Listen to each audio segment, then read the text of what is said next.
Assalamualaikum warahmatullahi wabarakatuh. Selamat pagi sobat pemirsa YouTube. Perkenalkan, nama saya Rahmantio Adi dan saya saat ini sedang mendalami ilmu penyakit dalam. Nah, saat ini menunjukkan waktu jam 9 pagi. Saya berada di ruang kerja saya. Nah, saat ini kita akan membahas bagaimana beberapa kiat untuk berhenti merokok.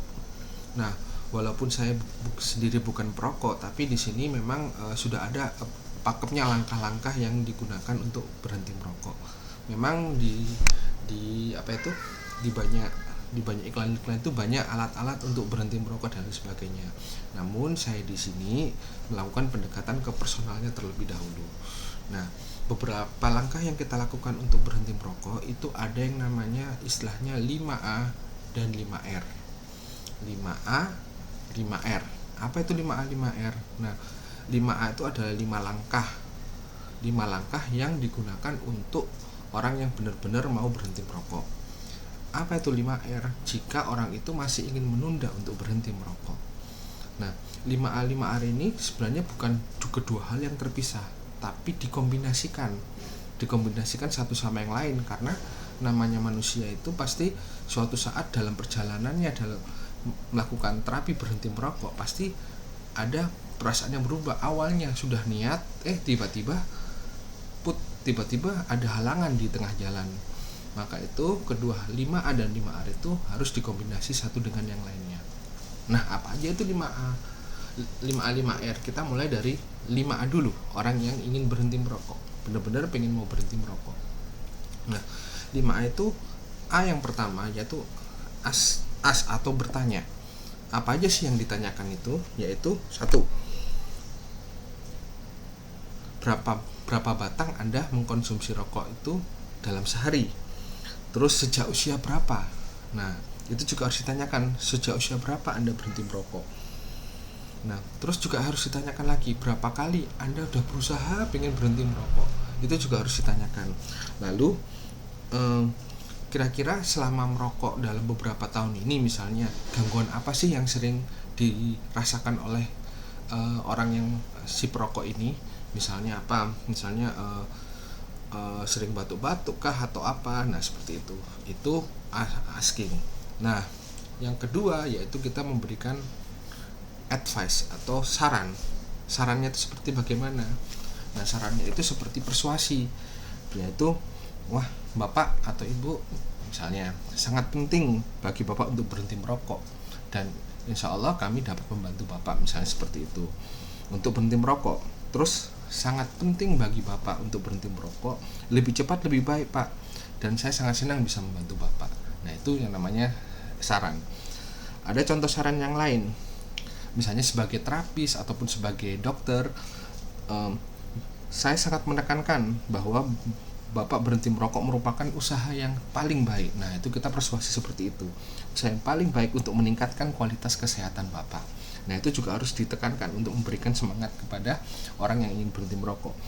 Jika terus-terusan merokok, nah itu akan sangat berdampak buruk pada penyakit Bapak, atau misalnya kalau dia punya penyakit akan berdampak, atau misalnya orang itu juga belum punya penyakit sama sekali, kita bisa katakan, wah, kedepannya ini bisa berdampak buruk nih buat kesehatan Bapak, contoh resiko penyakit jantung dan sebagainya.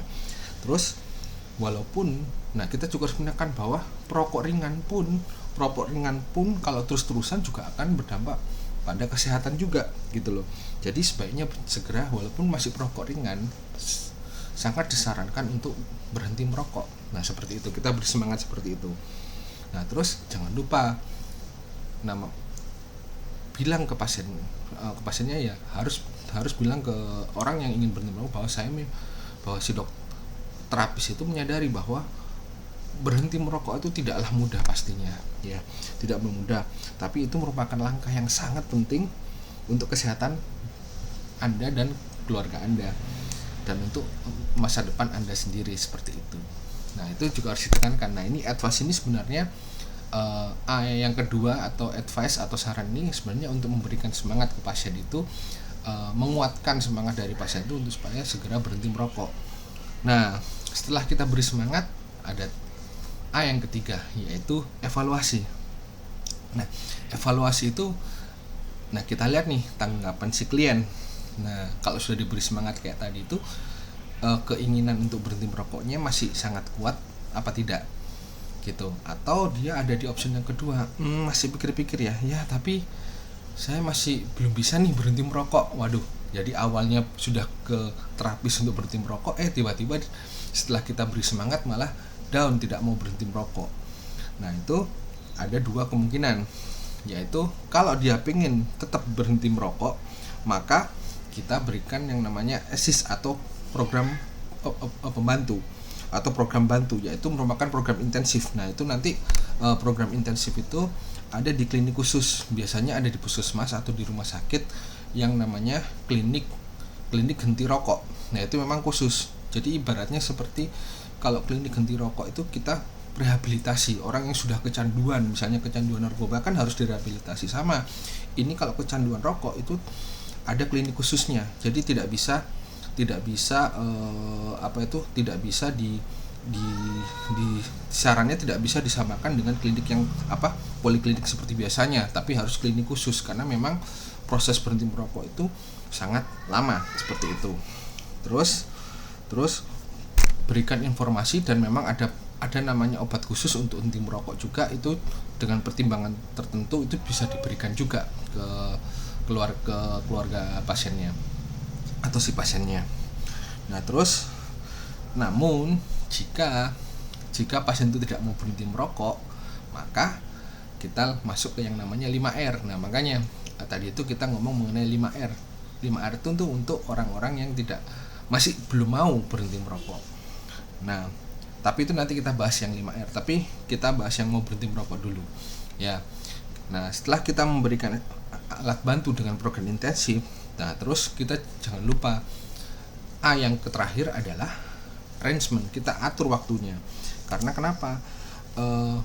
Mengatur waktu ini difungsikan buat terapis maupun orang yang ingin berhenti merokok itu supaya bisa mengatur waktu atau jadwal dan bisa saling berkomunikasi jika ada hambatan atau halangan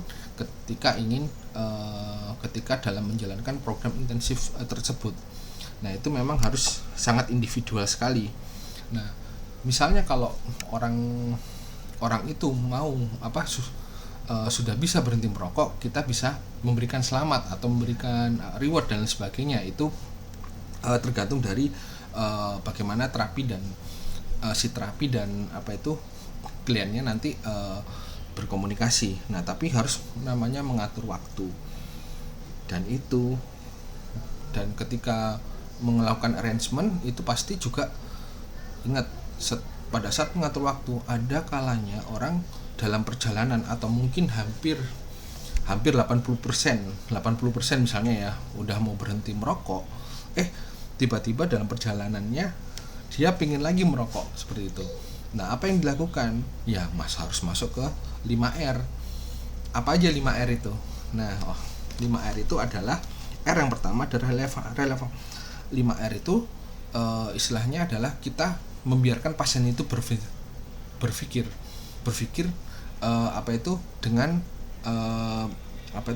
berpikirnya bahwa mengapa sih harus berhenti merokok, tapi kita serahkan ke pasiennya. Kalau yang sebelumnya kan kita kan memberikan advice kan, memberikan semangat bahwa merokok itu gini. Nah, sekarang kita berikan si pasiennya itu untuk berpikir. R yang pertama yaitu adalah relevansi. Nah, apa itu relevansi? Relevansi itu adalah pasien harus berpikir dampak negatif apa sih yang ada di pikiran Bapak jika meneruskan rokok itu, misalnya seperti itu. Nah, terus R yang kedua adalah resikonya. Nah, kira-kira resiko apa atau bahaya yang muncul jika rokok itu diteruskan. Nah, seperti itu. Misalnya mungkin ya si pasiennya yang harus berpikir, nanti kita mengarahkan seperti itu. Terus reward. Nah, kita reward tuh bisa aja hadiah, tapi lebih cenderung ke kita reward tuh manfaat apa yang ditimbulkan oleh si pasien itu jika berhenti merokok. Dia harus tahu manfaatnya juga. Nah, terus roadblock. Jadi jalan buntu, misalnya ternyata pasien itu selama perjalanannya apakah ada jalan buntu yang menyebabkan dia tidak berhenti merokok, mungkin lingkungannya, teman-temannya dan lain sebagainya. Itu teman-temannya yang masih merokok dan lain sebagainya. Nah itu juga harus dipikirkan. Terus jangan lupa repetisi. Jadi segala sesuatu yang di 5A dan 5R itu harus dilakukan yang namanya repetisi atau pengulangan terus-menerus. Mengapa? Karena berhenti merokok itu tidak mudah sama sekali. Ibaratnya itu seperti